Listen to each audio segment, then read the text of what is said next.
It's the Gen Zer, and I'm back.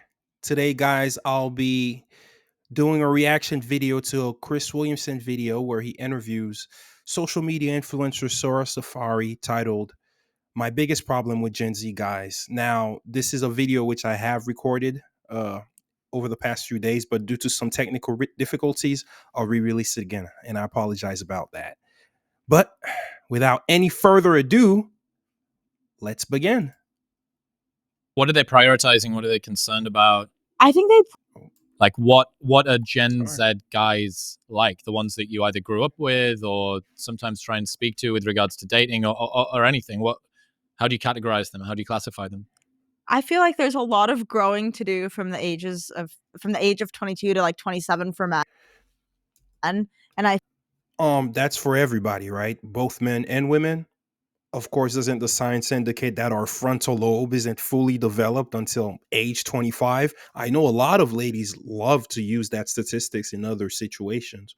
So I'm going to assume that it applies both to men and women as well, because let me just give one example. In scenarios of age gap dating, we love to, throw out that statistic. So why not use it when it comes to giving men a bit of grace now? Shall we? think, 22-year-old men just aren't there yet necessarily. And I think that I'm pretty mature for my age. She's right about 22-year-old men not being there yet. And as she is a very popular social media influencer. For those of you who don't know her, she's into the fitness social media scene. And from what I've seen from her, I don't think she's immature. I think she's right about her assessment of herself, but she has certainly affiliated herself with some very immature social media characters, such as, I'll say, let's see, Sneeko. If you guys don't know who he is, look him up. He's quite immature. He used to be a mature young man, but as he's gotten older, his content has gotten progressively uh, lower IQ. And I think the guys that I've counted for the most part just aren't there yet. They're just immature, maybe caught up with kind of a younger mindset. Yeah. So what are they doing? Like, what are they prioritizing? What are they concerned about? I think they prioritize friends a good amount, which isn't a bad thing. I'm just saying friends a lot, partying, going out. That's stuff that young people should prioritize. Friends, partying, having a good time. You're only young once. As a Gen Zer, you're only going to be young once. And us older Gen Zers, we're almost pushing 30. So whatever Sarah's talking about needs to be done right now at an earlier age instead of an advanced age later on. Drinking. Drinking moderately. I wonder how much of that's an LA thing. I think a good amount of it might be an LA thing. I think if you go like to a rural town in Kansas, maybe it's not as much. Yeah. I will say LA, especially where she resides with all of these other influencers, is a bit of a manufactured environment. It's an environment where you have to keep up with the Joneses. So as a young Gen Zer, if you're in such an environment, especially where affluent people are congregating, you're going to be exposed to the lifestyle that she's referring to more likely than not, than if you were, let's say, in Kansas. And I'm not saying that you can't have fun in Kansas. I'm sure there's some guy out there on his farm drinking moonshine. He's 24, 20, 24, 20 to 24. He's having fun. But hey, he's just not having the wild experiences which an Angelino, especially an influencer Angelino, Gen Z are maybe having. Carry on. Have you heard of slow life strategy? Do you know about this? Slow life strategy? Yeah. So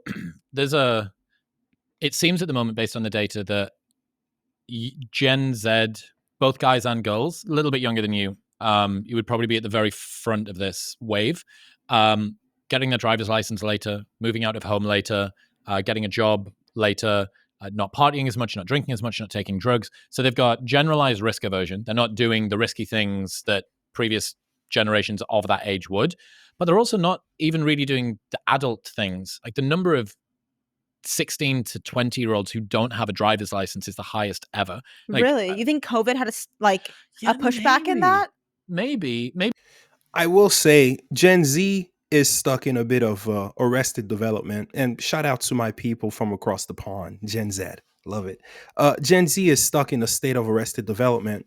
And that's mainly because Gen Z is exposed to so many dopamine releasing stimulants that they don't really need to partake in the same activities which prior generations had to. For instance, if you were a boomer or a Gen Xer, you couldn't wait until you got your car so you could take out that beautiful girl whom you had a crush on. You couldn't wait to do that. What else were you going to do which would release the amount of dopamine that taking out that beautiful girl would? I mean, you could read a book, okay. You could play sports, which is a different category of dopamine releasing activity, but you couldn't play video games. You didn't have mind numbing toxic algorithm, aka TikTok content to consume. Uh, None of these things existed earlier. And I mean, in the future, we'll probably have AI automated companions, dare I say, aka girlfriends. So it's just going to keep getting out of hand. But as of now, Gen Z is exposed to so many dopamine releasing stimulants that there's really no need for them to participate in typical activities or societal changes which earlier generations had to. So I completely agree with Chris's assessment on that. Maybe it could be that people just Became more isolated, Yeah, and stopped. if that's your formative years, if you're 15 and COVID hits and you're 18 and COVID finishes, you've just grown up. All you can remember, basically, being the person that you are, is this hermit at home playing Fortnite or whatever. I will say COVID did have a role in stunting the societal growth of Gen Z and stunting the how would I say this? In stunting the social growth of Gen Z. Be that as it may, I think the stunting of Gen Z's social capabilities was already existent well before the pandemic, but the pandemic accelerated it. You know, wherever you went, if there were Gen Zers there at a function, let's say you went to a restaurant and Gen Zers were present, you would always see the group with their, you know, their heads looking at their phones like a bunch of mutant zombies. Rarely would you see a Gen Z group just interacting vibrantly as you would see a Gen X group when they were that age. Uh, Now, has COVID had an impact? It would be ludicrous to say it hasn't, but I'm not going to say that that the pandemic was the main cause of Gen Z's lack of social skills. Yeah. But what it makes me think about is when these people do need to grow up. You mentioned young guys could do with maybe growing up a little bit more quickly Yeah. if they want a chance. And it makes me wonder whether that's going to keep getting pushed further and further Hopefully and further. not. But I don't know. It's yeah.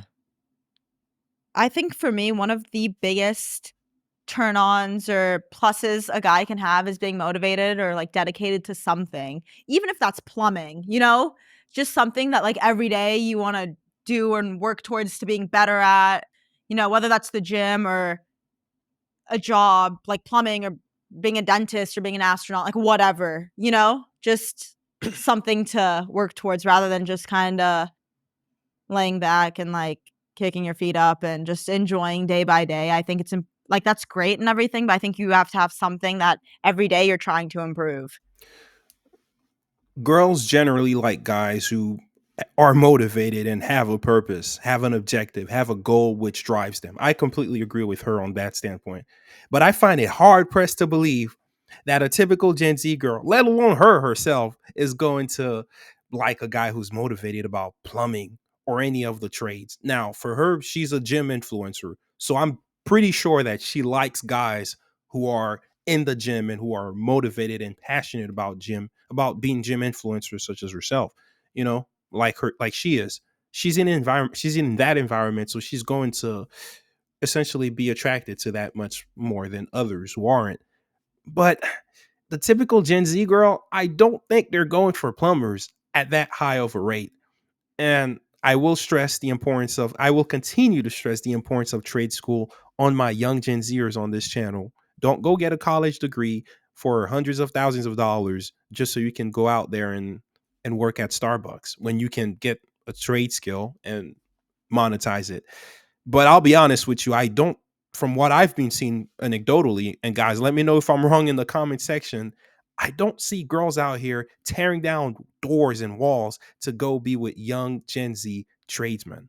I have friends who are, tradesmen, and they're not, from their experiences or from what they're telling me, I am not seeing this at all. But let me know if I'm wrong in the in the comment section below. Drive and motivation and ambition, I think, are very sexy, and Yes. competence as well. Yeah. Like, if you can manage to hit the sweet spot with a partner of someone who you are attracted to, but you admire as well, like, you've got a partner that's your role model. Like, Yeah. that's an unbelievably potent cocktail, I think, for attraction. It's so strange to think about what that is for girls, because guys can just go out and get their drive and do the things that typically are sort of masculine traits. Be very interested in what the equivalent is for a girl.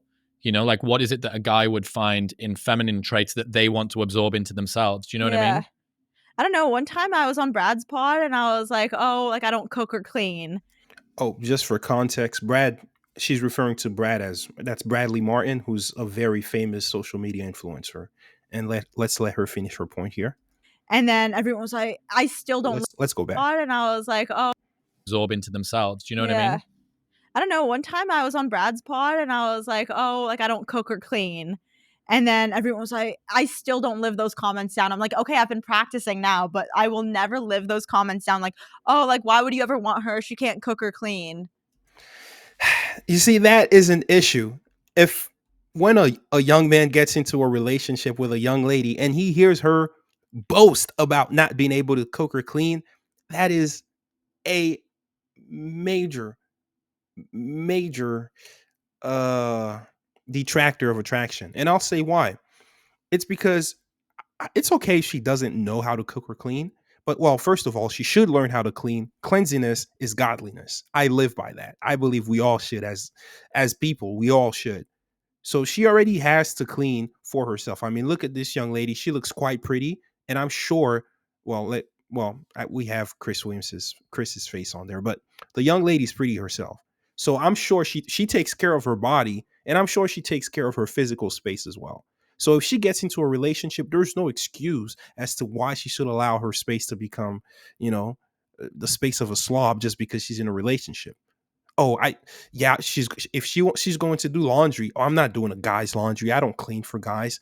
That's not going to inspire confidence in a heterosexual relationship. And as far as not being able to cook, what you're telling a guy is pretty much either he's going to have to eat at restaurants for the rest of his life, he's going to have to do the cooking, or he's going to starve. I don't mind doing the cooking. I think everyone should know how to cook. That includes both women and men. Men need to learn how to cook. As Preach from Abba and Preach famously said, everyone needs to be in the kitchen. That's because everyone needs to eat. Be that as it may, a young lady saying that she doesn't know how to cook is probably one of the most disappointing statements a young man could hear, especially a young man who's romantically interested in her, because she's broadcasting her lack of life skills. That's not something that's going to help you find a suitable mate. It's as if I, as a male, stated that, hey, I will never be a provider. I don't care to be a provider. I don't think young ladies are going to be excited by that, even if they could provide for themselves. Jesus Christ. We'll just get a maid. If you're that bothered, like, you don't need a wife, you need a maid. Yeah. I was like, bro, I'm not gonna, I mean, I don't think I could ever see myself doing someone else's laundry. Maybe my mother's, but my partner's, never. Wow, she could never see herself doing someone else's laundry. It's not like she's going to do her own laundry. She's never going to do her own laundry. And what if her partner takes the same stance and says, hey, I'll never do your laundry? It's ridiculous. Let me skip this ad here. This is insane. This talking point is Let me not. show you how we do stuff around here. Actually, my department uses Monday.com, so I'm good. Work. Well, you just need to earn a bit. Yeah, that talking point, it's so negative. I don't think that's a great talking point. Because if somebody else states exactly what she's stating, if somebody else in a relationship with her tells her, okay, you won't cook, neither will I. You won't clean, you won't do my laundry, I will never do yours. What kind of a relationship, what kind of a and I say this in quotation, what kind of a partnership will you have? Might as well just be single. A bit more money, and then you can pay the maid to do it. Yeah, I'm like, bro, I'll pay someone to do it. I wasn't opposed to a house chef. I think part of that is that they associate a lack of willingness to do traditional household things with a non-traditional relationship that is just not going to be as enjoyable. It's a less feminine sort of woman. Yeah. And the polarity between masculinity and femininity. What the subtext is, I'm not doing the washing, you are. Yeah. Right? Which is, and guys are like, whoa, Like, whoa, oh, whoa. fuck Yeah, this exactly. If bitch. you're not doing it, I'm definitely not doing it. Yeah, right. So I do understand. And I do think, there's lots of talk about masculinity and stuff like that. So let's go back. Well, I mean, if she's not doing the washing, someone has to do it. Either she's going to only wash her clothes and make sure that your clothes are not in the pile when she's doing laundry, or somebody else does that completely because it's outsourced. Now, if we're outsourcing cooking, cleaning, maid do because they're quote unquote maid duties, are there any other things we're going to outsource in relationships? Are you guys seeing the kind of slippery slope that we could start going on if we're outsourcing everything? Hey, we could just outsource that, right? And let's talk about laundry. How difficult is it to do laundry? This isn't the 16th century where you had to wash clothes with a wooden stick or something, and you had to wash a bunch of clothes. You had to get some boiling water and get the big stick and just stir it all together, which was just arduous labor. Women don't have to do that. You literally have a machine, and you have various variations of that machine to make your life is easier. But of course, yeah, that's the hill she's willing to die on. We'll see how that works out for Sarah, but that's definitely not a good take on her part. What about the other side of the fence? Are you seeing challenges that young girls have with femininity at the moment, of like finding their role within the world, whether they should be a trad wife or a sex positive sleep around girl, party girl, whether they should be a hermit? I don't know. I think it's hard, especially with social media, and like most of the girls you see on social media are like, there's two sides of it, of course, but there's a lot of like sex symbols you see on social media, or even if it's not like sex symbols, you see like these hot beautiful girls that may or may not have had work done but in swimsuits or whatever. And for a lot of people it's hard to, like, you would never get there, but like that's who you see on a daily basis on your phone, so that's what you want, or that's what you want to strive towards. But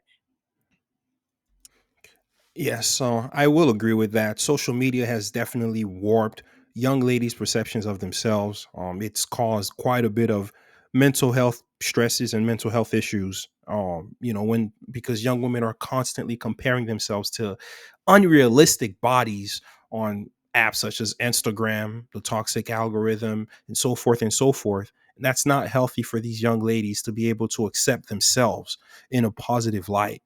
As they mature. And I think that's definitely an issue that together as a society we have to bring to the forefront and we have to discuss. But be that as it may, social media tends to push the extremes. It never pushes the moderate viewpoints. So, for example, you're either a trad wife who's stuck in the 1950s and that's how you're cosplaying, and we'll make a video about that later on, or you're this strong boss babe, independent girl boss who's Hillary Clinton in a pantsuit, and that's what you're aspiring to be. There's no moderate. There's nothing in the middle. You can't be in between. You can't be a loving, hardworking woman who loves her family, provides for her family, and she's a great housewife, but meanwhile she has a great career she's able to pursue.